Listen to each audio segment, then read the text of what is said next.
రాష్ట్ర ప్రభుత్వ వైఫల్యం కారణంగా విద్యార్థులు నిరుద్యోగుల ఆత్మహత్యలు గ్రూప్ 1 పరీక్షా పత్రం లీకేజ్ జరుగుతున్నాయని ఏఎఫ్సీపీఐ యువనేతలు ఆరోపించారు. ప్రభుత్వం తమ తప్పిదాలను కప్పిపుచ్చునేందుకు ప్రయత్నిస్తుందని ఎంసీపీఐ కేంద్ర కమిటీ సభ్యులు కుమారస్వామి, జిల్లా కార్యదర్శి రమేష్లు ఫైర్ అయ్యారు. వరంగల్ జిల్లా కమిటీ ఆధ్వర్యంలో వరంగల్ అండర్ బ్రిడ్జ్ ప్రాంతంలోని పార్టీ కార్యాలయం మీడియా సమావేశంలో నిర్వహించారు. టీపీఎస్ఎస్సీ నిర్వహించిన గ్రూప్ 1 ప్రశ్నాపత్రం లీక్ కావడం నిరుద్యోగులకు శాపంగా మారిందని వారు విమర్శించారు.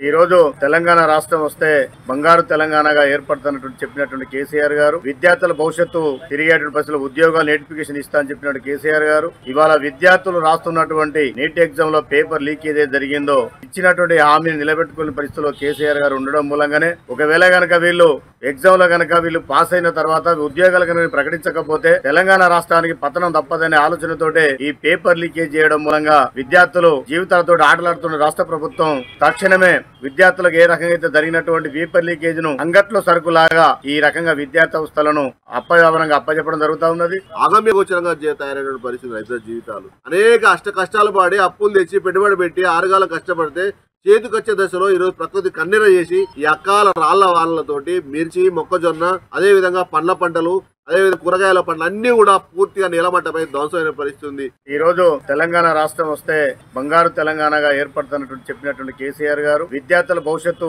తిరిగేటువంటి పరిస్థితుల్లో ఉద్యోగాలు నోటిఫికేషన్ ఇస్తా అని చెప్పినట్టు కేసీఆర్ గారు, ఇవాళ విద్యార్థులు రాస్తున్నటువంటి నీట్ ఎగ్జామ్ లో పేపర్ లీక్ ఏదైతే జరిగిందో